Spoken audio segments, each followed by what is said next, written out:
the earliest contact with Brazilian Amazonia, stories have emerged from the jungle of a terrifying beast called the Mapinguari, a human-sized creature with long reddish fur. Its roar is said to sound like the last cries of dying human souls. Its smell alone is believed to cause disorientation and even death. For many, the Mapinguari is a mythical monster, a legend told to stop young children venturing into the forest. To others, including one American scientist, this monster is quite real.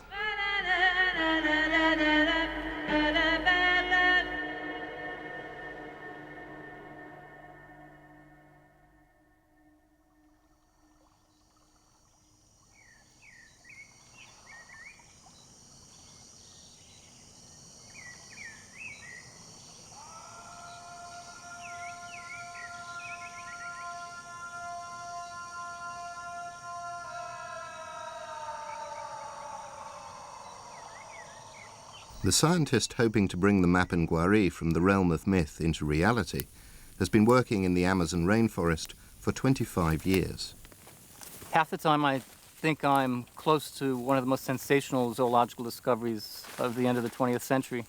Half the time I'm forced to think that I'm a little crazy. A lot of my colleagues have said, poor David, he had a reasonable reputation as an ornithologist, and now he's thrown all that to the four winds with this crazy story about the Mapinguari. But I was worried that somebody else might add up one and one and come up with two, that the story wouldn't any longer be mine. So I went ahead and bit the bullet, as it were, and published the article. Anytime someone sort of runs counter to the current beliefs or accepted ideas, such as an animal that's believed to be extinct is still living, you always are going to be sort of looked at with suspicion with regards to your scientific credibilities. It's not nice to have people that you respect laughing at you, joking about you behind your back. I've put my reputation at risk, but there really is strong evidence that there's a large undescribed mammal in the rainforest. I think David has really stuck his neck out way on the chopping block with regards to this claim. He's very vulnerable until something really substantial, body parts or something that nobody can argue with, is made available to support his claim. David Oren has risked ridicule by publishing his theory that the Mapinguari is not only alive in the Amazonian jungle, but is in fact a giant ground sloth, an animal thought to have been extinct for at least 10,000 years. For the 5 years since making these radical claims, he has struggled to find the hard evidence that will convince the scientific establishment of his sanity.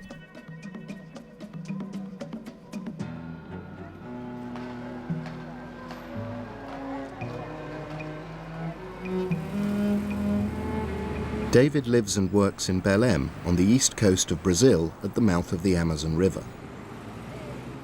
He is a well-respected ornithologist at the Geldi Museum.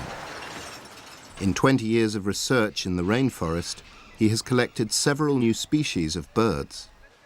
No researcher can work in the Amazon basin without hearing stories of the Mapinguari. But it was approximately 15 years ago that I heard a story from a gold miner.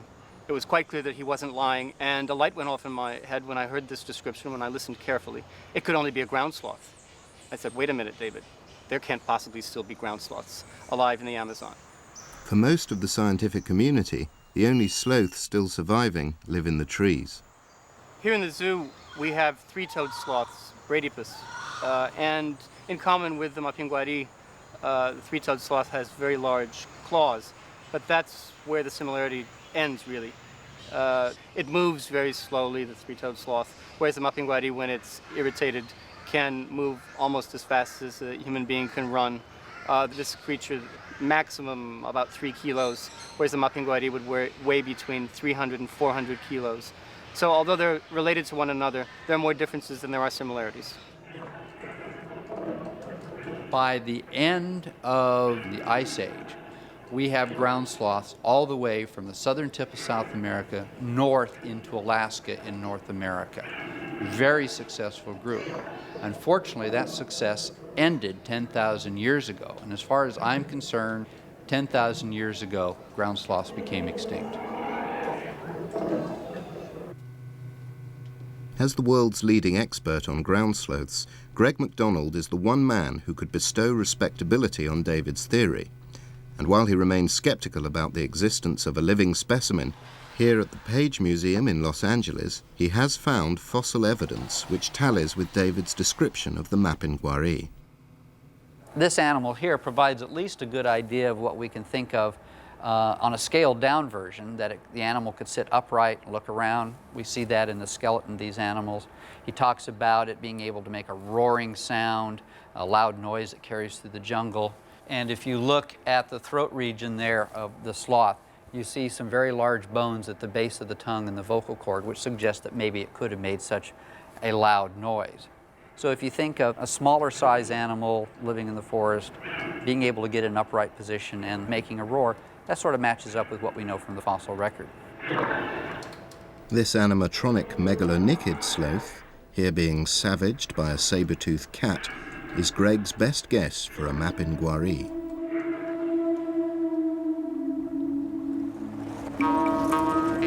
In his lifelong quest to map out the sloth family tree, Greg spends most of his time looking for clues in the deserts of North America. One of the advantages of having a reputation is I commonly get called to visit sites. I'm very excited about David's invitation to go to Brazil. It's a rainforest environment. It's not the dry desert I'm used to working in. And chasing after a live animal is going to be a lot different than digging up dead bones.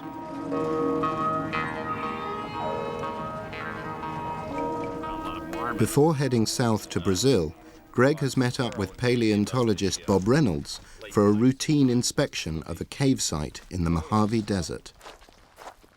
Caves provide a stable environment that slows down decay and provides long-term preservation. So if I'm going to go down to tropical rainforest, which is notorious for breaking down and destroying organic material, I'm going to be looking for a cave site.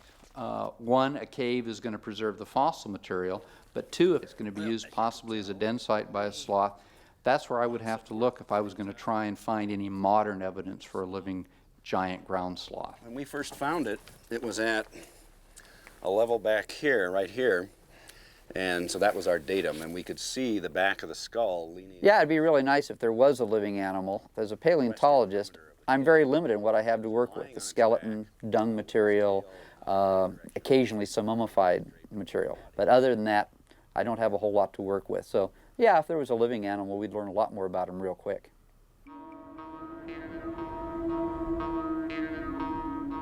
David is confident that by taking Greg to the Amazon, he can produce the longed-for living specimen. If he succeeds, he will be credited with the discovery of South America's largest mammal. Here's some of the essential equipment for any expedition after the Mapinguari. Number one, gas mask. Those who've gotten close to the animal state that it has a terrible bad smell that leaves one nauseous and disoriented. This was donated by my cousin Tom Weiss, who was part of the campaign against Saddam Hussein. A megaphone. I was taught by both rubber tappers and Indians how to vocalize to attract the Mapinguari. With just my own voice, without amplification, it worked quite well with this to amplify my voice for Mapinguari, but to respond to us in the forest. Rifle, 38 caliber rifle. There are a number of dangerous animals in the forest: jaguars and white-lipped peccaries, the two most important. And unfortunately, even if we get good photographs of this animal, there are skeptics who are going to say that the photographs are fabricated. So getting a scientific specimen is absolutely essential. I understand that David's given us 20-to-1 odds on finding the Mapinguari. I'm afraid I'd have to put the odds much higher, and I would say we're being lucky if we got 1,000,000 to 1. Despite my strong feelings that there are no living ground sloths, I'm also a firm believer that the way science works is people presenting evidence and it being evaluated independently. And I'm willing to evaluate David's evidence. But whether or not I accept it is going to depend on the strength of the evidence that he presents.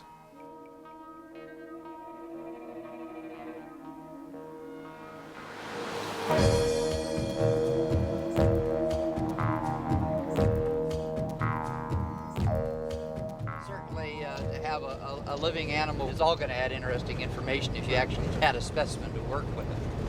No, I think that's one of the great frustrations that all paleontologists have, is that you can't see your animals alive. So let's see if we can pull a living ground sloth out of the Amazon rainforest. Well, no. Make all the paleontologists who work with ground sloths satisfied in seeing their animal in flesh and blood. Well, like they say, seeing is believing. Right.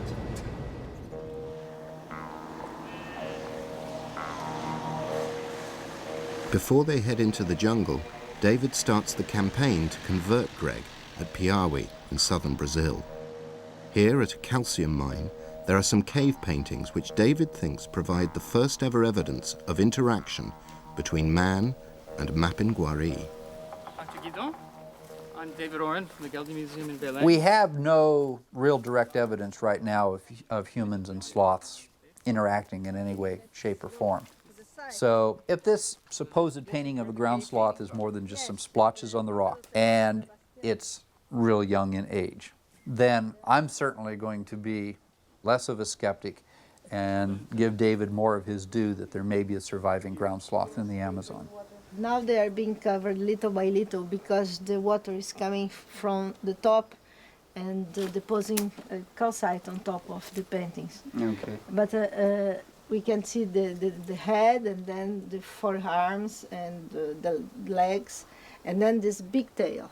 Big tail. Yes, the problem is that here they are mostly interpretative. But, you know, even through the calcite there, you can sort of see some of the posture of the animal seems to have been captured. Yes. And that's what I find very intriguing. And certainly on the upper one there seems to be 3 toes, which we know in the giant anteater, when it's walking, it's basically, you see only the 3 toes. But you also, I can concede also that there are some sloths where you would only see the 3 toes. So I'm not going to be too hard-nosed about that. If But it's quite clear that the head is rounded, then this can't be anything but a ground sloth, even for a skeptic such as Greg, I would say. Well, playing devil's advocate, I would just say, what if we turn the animal around and what we're calling the tail, we actually made the elongated head of an anteater, and what you're calling the shorter thing is the head is actually part of the bandera, the Tamandua bandera. But Then he's got a bob tail. yeah, you have a bobtail sloth. So anyway. No, you have a bobtail Tamandua, which I don't think any of those are known, right? No. So, not even his fossils. but they're great drawings. I'm really thrilled by it. And you know, it's the first ever, you know, potential representation of a ground sloth that I've ever seen, and that's exciting.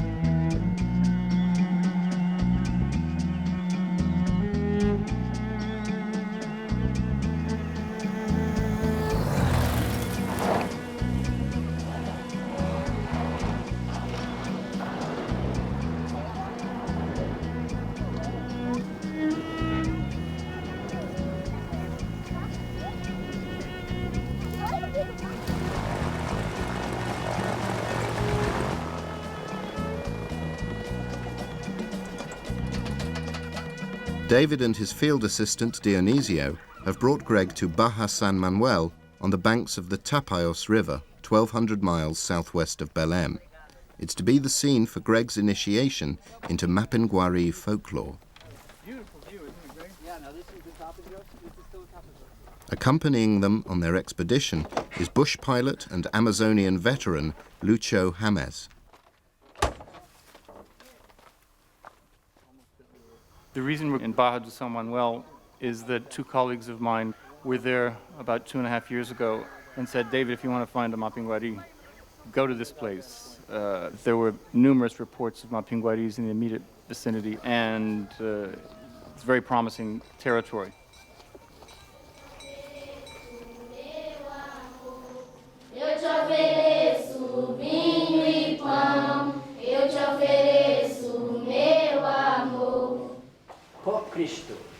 David and Greg's stay in Baja has coincided with a monthly visit from Father Gilberto, a missionary who has been working in the Amazon basin for the past 40 years. I'm fairly well convinced there is such a beast now, even though I never knew of it before. Because stories tend to grow, and develop little side appendages and whatnot, but this seems to be a rather constant thing. If I knew there was one around, I'd actually go on my way to see it. I'm kind of silly that way. I'm not scared of many things.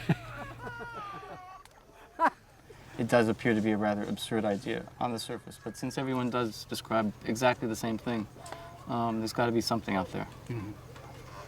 Yeah. I'm convinced the same thing. Mm-hmm. If the stories were all different, 7 horns or 16 feet or something, but they all seem to come up with the same report. The howling, the smell, the look, the hair. Precisely.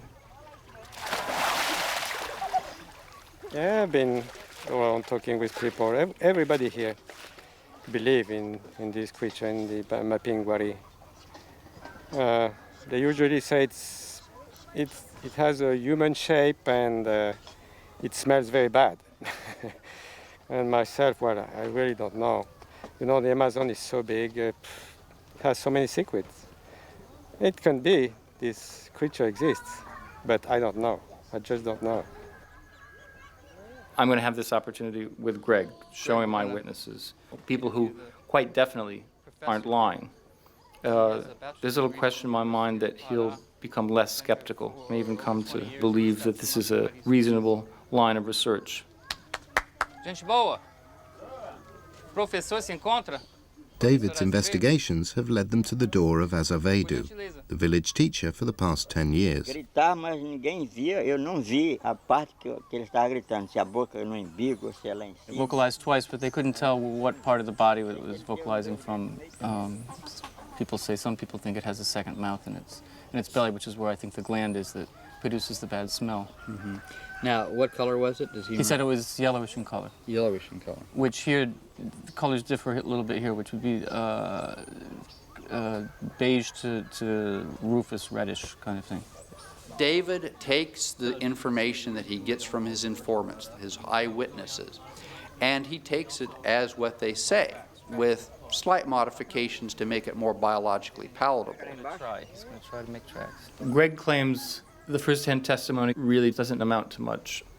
But at the same time, in a court of law, testimony is important. People have been hanged based on testimony from eyewitnesses. Trouble with eyewitnesses in science is that we don't always get the exact same information. We've heard descriptions of different types of tracks, differences in the hair color. In science, you have to have repeatability. So there are 3 toes like this, and good marks of claws on the ground. Certainly a lot closer than any other track drawings we've seen so far as being a potential sloth foot. So certainly it seems to be, certainly has possibilities. E a caatinga afetou em alguma maneira ou outra? Did the bad smell affect you in any way? The legendary Mapinguari is very, very different from what people talk about. The legendary animal doesn't have this horrible stink to it that leaves people nauseous and disoriented. That's something that's universally described by first-hand witnesses. He said the bad smell didn't affect him strongly because we have a way in the forest. We urinate on our hands and then pass it on our faces. It means that our urine's stronger than his is. So the battle of the urine, he won out, and the bad smell didn't affect him terribly. You sure you want to get into a pissing contest with a Mapinguari? He did, and he won. Well, I say we would be very lucky if we find a creature like this, even if it exists. David, well, he's been investigating for, I think, 10 years, if I'm right. And, well, he believes on it. So that's interesting. He's a scientist, but he's got a believer approaching, I could say. And it's faith. it's more than, it's not science anymore, it's faith. E o bicho inteiro, And David embraces every opportunity to win over new Tá believers. vendo? Todo mundo está vendo como seria. Muito cabeludo. I never show models or any kind of illustrations to eyewitnesses because that would tend to be too suggestive in terms of scientific method. One should never do that. But on the other hand, with people who don't believe in the Mapinguari, it's a way of convincing them that this is a serious scientific enterprise. And with children in particular, every story they've heard relates a horrible monster in the forest. And if we are able to prove that the existence of this animal, one of the things that would be very important would be to demonstrate that it's just a member of the fauna like all the other animals that live in the forest and not something really to be afraid of. So you could call this Mapinguari press relations. Então, quem acredita que existe uma Mapinguari, levanta o braço. Ótimo. E quem não acredita no Mapinguari, levanta o braço. Tá, mas como nós estamos numa democracia, o Mapinguari existe. I'll vote in favor of bringing back lots of extinct species if it'll work. But unfortunately, science is not always a democratic process. Right now, I'm going to have to vote the Mapinguari doesn't exist, and it only may be a vote of one. But in this case, it may be stronger than the vote of many. So far, David has not been able to present Greg with any stories less than 10 years old. But the trail hots up when they meet Donna Inés, a Munduruku Indian woman who claims she was chased from her garden in the forest only last year. Did they actually see the animal? Yeah, a senhora conseguiu enxergar o animal? Enxergou o animal? Cheguei, She saw it, yes. Okay. E como era esse bicho? igual uma pessoa assim, andando assim. Andando de dois. Assim, parece que era em pé, assim, de dois pés. It said it looked just like a person, but she couldn't see the head well. She doesn't know if it had its head down, but the top part of the body was almost the same size as the trunk. Daria para a senhora desenhar o bicho no caderno do colega aqui? Ask her if she'd be willing to draw what she saw in your notebook. You have bigger pages than I do. One has to be concerned, I think, that people want to explain events that occur to them. People see a UFO, which means unidentified flying object. It doesn't automatically mean spaceships from another planet. We don't like to have unresolved experiences.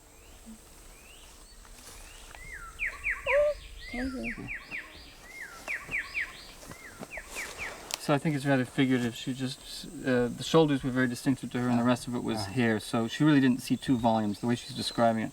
But she wanted to distinguish in the drawing the shoulders and then the rest of the body. Okay. So what she really saw was something more like, you know, what I'm doing here. Okay. We make but a she very really good saw Mapinguari. I like that. She really saw the shoulders well, and it was a broad body. A little more hair. Your beard grows in a little more, you're going to be confused. I mean, are we talking miles or with walking distance? How far? 30 minutos. For the next 2 days, David and Greg search in vain for more recent leads. Then they meet Varco, a Brazil nut collector, just returned from the forest. Parou de gritar, daí ninguém escutou mais. Daí nós, no outro dia de manhã, viemos olhar o rastro. They heard the vocalization right near where their camp was, and they decided it was time to leave there. They were very intimidated and got in their canoes and left, even though it was getting on to night. Well, how long ago was this? I mean, is this a couple of years ago? I mean, Quando que foi que isso aconteceu? Deixa eu ver, isso foi para fevereiro, mês de fevereiro. February, about 7 weeks ago. 7 weeks ago. 7 weeks that ago. Recently. That recently. Such a recent sighting is the hot lead they have been waiting for. Varco has told them of a ridge of high ground with caves, the kind of place which could preserve vital clues, or even be home to a living Mapinguari. They will head upriver the following morning.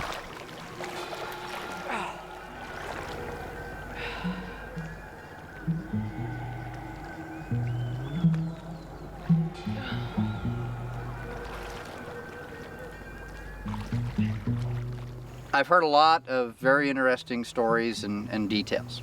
Doesn't matter whether I hear another 50 or another 500 more. Ultimately, to prove the existence of the animal, to bring it out as a real biological entity, we're going to have to go in the forest and find the specimen. And it's time to go from hearsay evidence to, like they like to say nowadays, the smoking gun. We need a body.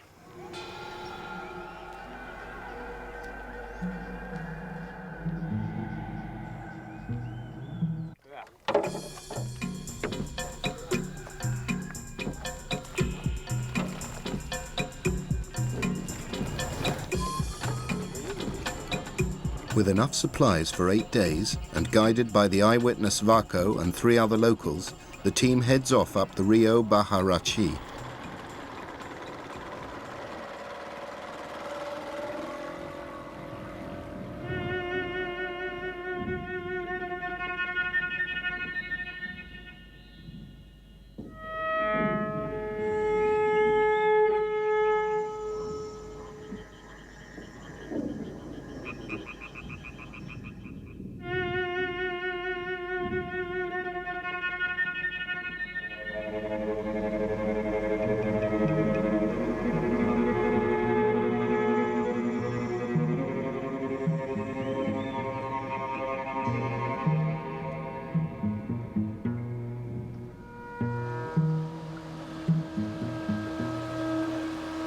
If I find it, it's clear that people would think differently of me. And in fact, I hadn't stupidly risked my reputation. And so it'd be a great triumph, no question about it, an enormous triumph.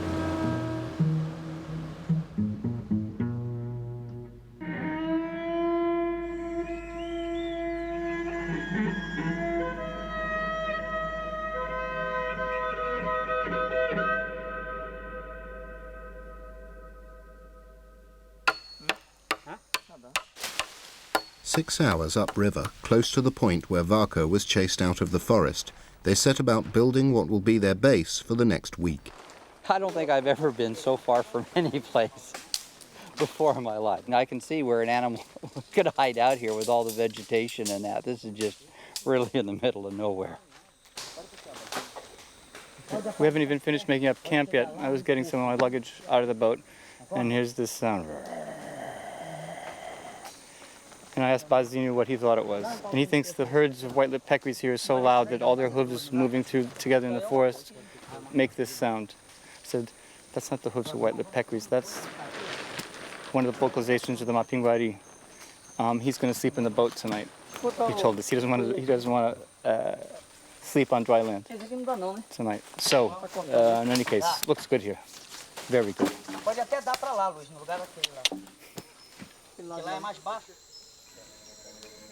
So good indeed that by 6 the next morning, the team, guided by Varco, are already on the move.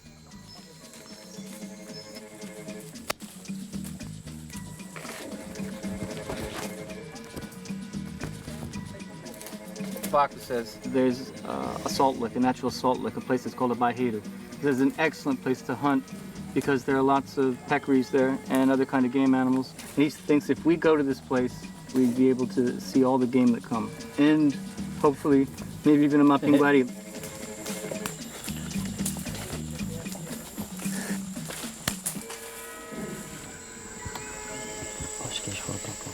We're very close to the salt lick. And we can hear vegetation moving and hooves and clacking of teeth of white-lipped peccaries at the Bahiru, just ahead of us. One of the classic stories, often repeated of many of the witnesses, is that peccaries and Mapinguaris are associated. And I hope it's because peccaries, if they find good fruiting trees, that would be an indication to the Mapinguari that it's also fruit that it's interested in. And I hope it's not that Mapinguaris like to eat peccaries. The peccaries, a type of wild pig, have moved off from the salt lick, and the team search for signs of the Mapinguari. Taper tracks here, and lots of white-lipped peccary tracks. And those are two good indicator species that hunting pressure is low and that this forest is largely intact. How much larger than this taper track would that be of the animal? Almost 50% greater in diameter. Okay.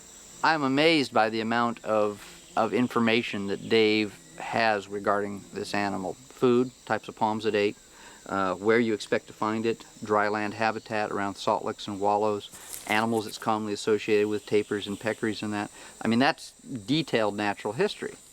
One gets very frustrated when you are given very specific information about an animal that hasn't even absolutely been proven to exist yet. As far as I can tell, I'm just it's folklore at this time. It's nothing more than folklore.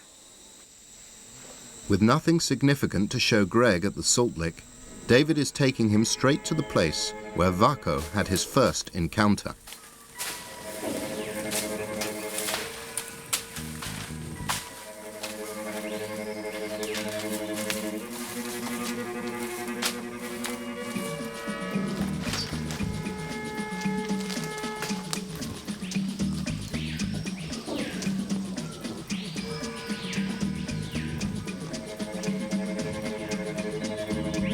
O rastro dele eles viram na beira. The Vaco was saying this is the first place that they heard the animal vocalize. As you can see, it's all in a very open, terra-firma forest. It's this kind of place that Mapinguaris like best.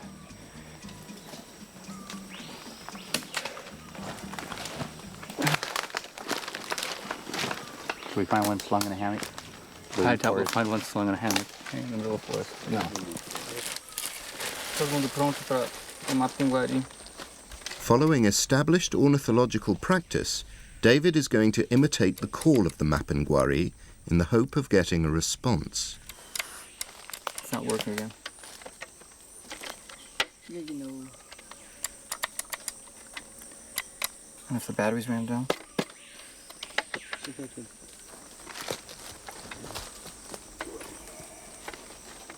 We thought that with the batteries, that really was an on and off switch. And it may not have been.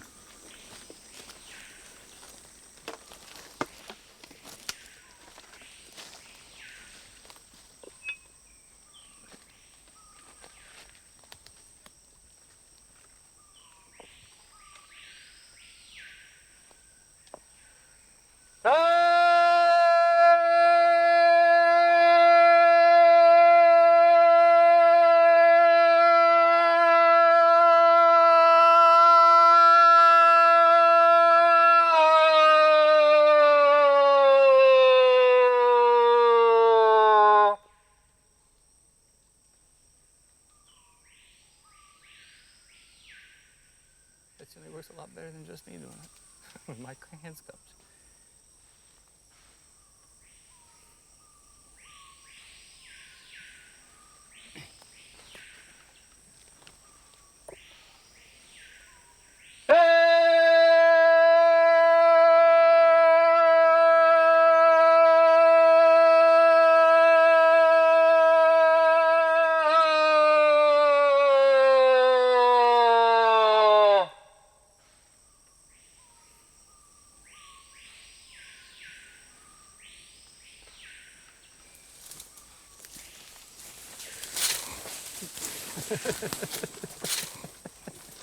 So, I was expecting something a little bit less attractive. believe me, a couple more days, I'll be about as hairy as a Mapinguari, the way things are going.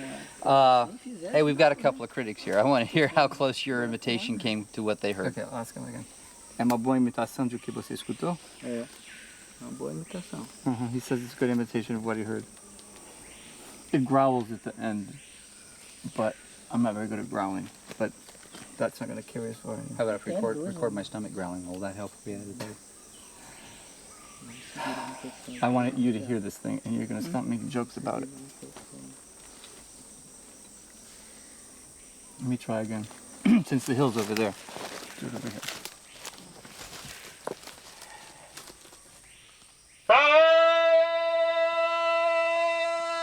Do you eat anything in the field besides rice and beans? Beans and rice? Beans and rice. And I was really looking forward to beans and rice when I was coming to Brazil, but after a steady diet of it, I can assure you I'm not going to be eating beans and rice for a long, long time. It just seems to me you can bring in other types of food rather than just rice and beans. Such as? Huh? Such as? Well, I don't know what's available. Fish. A good fish. What are we going to do? Spend like our to time see out one. in the field going out to Mapinguaris or spend the day fishing? I got news for you. If I'm not eating good in the field, I don't get anything done. I'll tell you, in my house, if there aren't beans every day, the hired help gets talked to.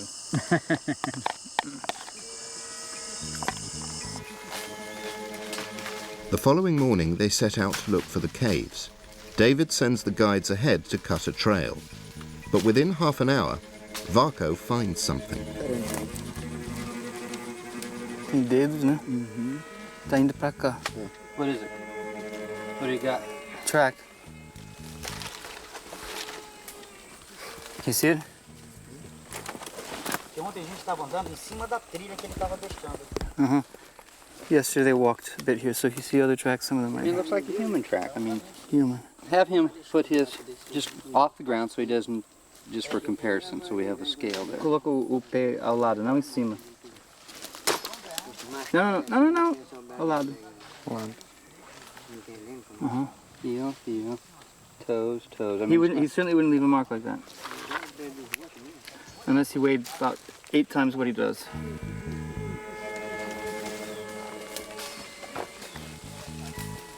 We've been following, I guess, what you would call a game trail, which has tracks which David's absolutely convinced are Mapinguari, at least a couple that he's shown me. The only way I'm going to buy it is an act of faith, which seems to be how David is doing it. I'm still waiting to be convinced. I'm afraid I'm still This is the old. very skeptical and very frustrated that we can't get anything solid to really go on. If you press this stick into the ground, and very heavy, but I'd say it's at least a week old. I mean, yeah, there's no question something's pushed that down. You've got a clear indentation in the mud there and stuff like that, but it's certainly not anything that I can pull out enough details to. Well, I'm feeling better about the place we came to now. Okay. Vaco, one of the guides, showed me a track which I certainly was under the impression he was showing me because it was Mapinguari. When I showed it to David and pointed out that it didn't seem to be in a type of spot where you'd expect an animal to be walking, trees weren't broken out of the way and stuff like that, then it was conceded, well, maybe it's a taper track and stuff like that. I'm just not really comfortable. I mean, look at the setting. No, it's not a particularly good track for me either. But you can't pick and choose. I mean, you know, either it is or it isn't, you know, and here's a track. The other one back there was a track. As Luis was saying, you know, what kind of a Christian, look, I've got these boots with cleats on them and everything. And, you know, they barely leave a mark.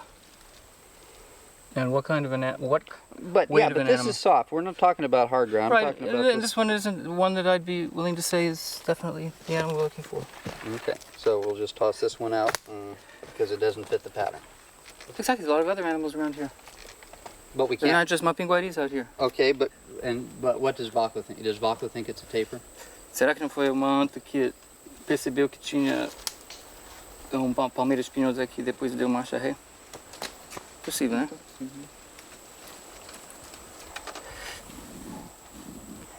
Does he have an opinion on what animal it might belong to? Also taper. Okay.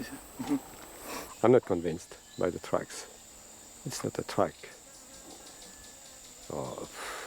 And there's something funny, you know, if you were a scientist going after something like this for years, well, if you find tracks, well, you're very, I would say, high. Ooh, I would jump, I would do something, and no. Varco's failed to find any caves near camp, so the next morning he takes the team 20 minutes upriver to another ridge of high ground. Looks good. Looks real good. David splits the team so that they can cover more ground.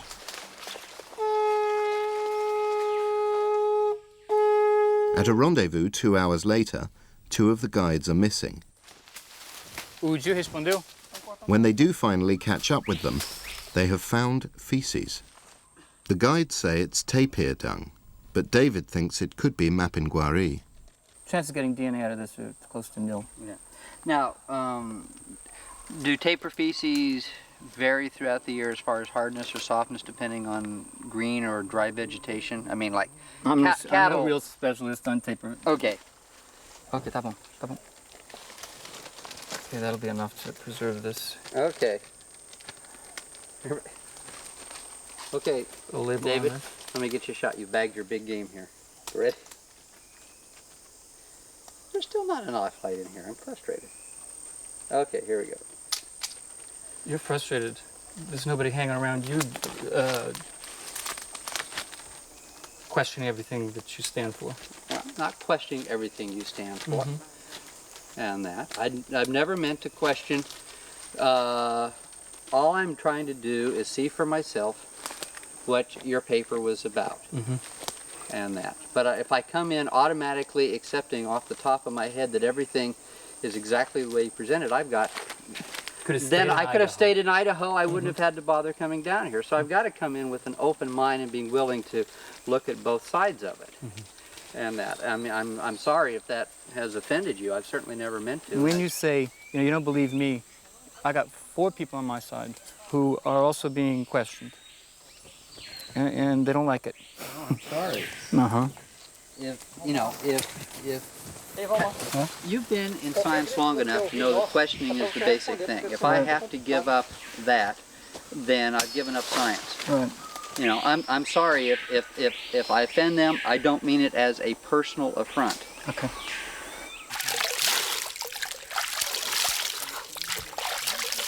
It's interesting to see a certain antagonism growing between David and Greg, because Greg is on the pure scientific side and David is a real believer. I'm sure he's totally sincere, and that's okay, he's doing that. But he cannot expect somebody else to believe with him. And I understand Greg perfectly, that Greg needs proofs. I hope for David really that he will find something, because I think he's going to be in trouble if he keeps saying that there are Mapinguaris and he's not using more scientific method.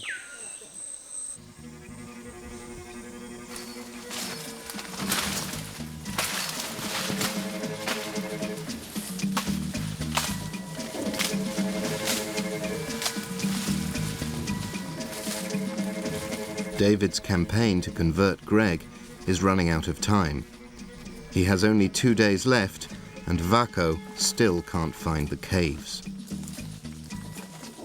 Okay, here's exceptional conditions for leaving behind a nice track, Greg. We've got a rotting log here, but if you can see, it's not all that rotting. I don't leave any mark, but a heavy animal walked through here. Appears to be one toe, and then the others together here, in a roundish track that may well be the 4-foot. I'm seeing 1, 2, and possibly 3. Where are you seeing the 4th toe in the front here? Aren't there 3 toes here, more or less together? 1, 2, 3, like that? Okay. I was very pleased when Greg pulled out his fossil ground sloth toes No, I understand. and put them into the track in fashion similar to how they'd be held by an animal locomoting through the forest. So in that sense, there's little question that he's less skeptical than he was in the past. Certainly a lot more to go on. And it's nice to be able to see it firsthand. We need more than just one beautiful set of tracks to really establish the animal walking through the area. And you would think with an animal that is as hairy as this Mapinguari has been described, that there would have been lots of hair around the track that could have been collected, used for DNA analysis, provide some sort of identification. Unfortunately, we didn't pursue that.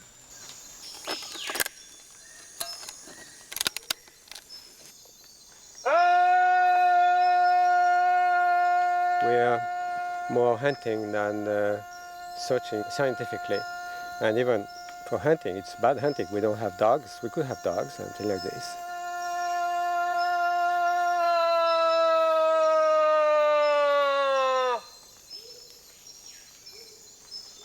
Once again, the Mapinguari fails to respond to David's serenade. And yet he remains convinced that the beast is not far away. Peccaries keep getting chased on, chased on, chased on. We found the tracks on top of the peccary tracks. The only way that we're actually going to find a Mapinguari is to let two of them go ahead. They're going to take the gas mask and all, and they'll be cutting through the forest because we're just holding them back and diminishing the possibilities of actually finding the animals. Okay. I'm not frustrated. We were just, less than an hour behind this animal. The only real frustration, I'd say, is that there was no response to my calling. But other than that, this has been a very exciting day. Beans and rice for breakfast, lunch, and dinner does get a little old after the first day. Oh, come on, we had cookies for breakfast. Oh, well, all right. Porridge. Okay. I don't know what you did as a graduate student, but that was survival food. Right. But see, I'm no longer a graduate student. I don't have to live like that anymore. Frustration has been mounting during an idle afternoon in camp, but it disappears when Dionisio and the guides return early with an exciting find. Boy, that is fresh smelling. Maximum yesterday morning. Very different. Oh, wow. See the bulleye? Absolutely. One of them said, "Gee, what a big anus it must have." So that's pretty exciting stuff. That's a big animal that's making those kinds of feces, and that's definitely not paper. That is very impressive. I mean, what can I say? That's good shit. No, and there's more.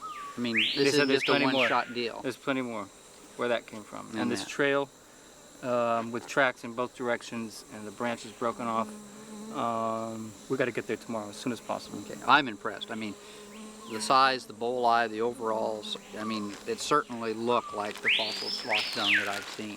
So that is very, very persuasive. I'll certainly have to take back a few things on this one, and definitely you score the big points on this. There's no question about that. This sample is the hard evidence Greg has been waiting for. It's so fresh that DNA analysis could prove the existence of the Mapinguari. That's fantastic. No, I'm truly impressed. Greg's final day is as frustrating as the previous day had been eventful. It was very exciting when they came back in and they had a dung sample. When we go out the next day, all of the additional evidence is not there. It's not a series of tracks. We don't see broken branches. All the things that I was led to believe would be available to re-examine in the field didn't materialize. Essa parte aqui. And he says that there's more dung up ahead that we'll get a chance to see also. Tem mais fezes que achou? Não. O que a gente está seguindo é a parte das trilhas que está deixando, né? There's other sign, but no other dung that he knows of, but we'll certainly be looking for it. Okay. I thought when he came in last night, they said they'd found a path of trails going both ways and additional dung. Okay. David has said, yeah, no problem. There's high ground. We're going to find caves. After hours of trudging through the forest, you really have to begin to wonder if these caves exist.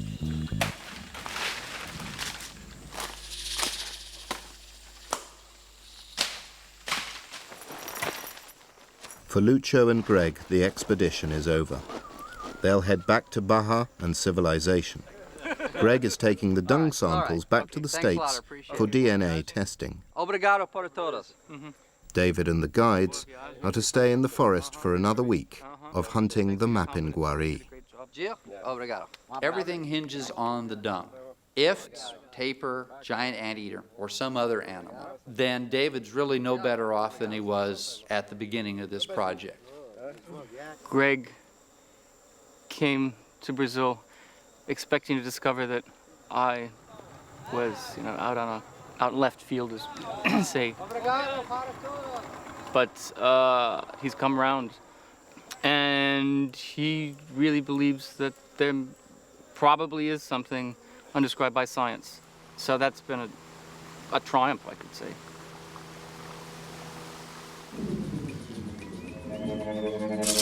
This was in my boot this morning. By the way, the rocks are 30 minutes from the camp. So near and yet so far. I've just gotten Henrik Poinar's analysis of the dung that we collected in the rainforest. His analysis shows that it belongs to an anteater, not a sloth at all. Nothing. No bones. no seeds, nothing. I'm afraid this leaves David by himself with regards to where he stands in the scientific community. We walked all over the places we'd been to, but no more tracks, no more feces. We've examined everything he has to offer. There's nothing to support his contention. As far as I'm concerned, it's an animal of myth and folklore. Over and out.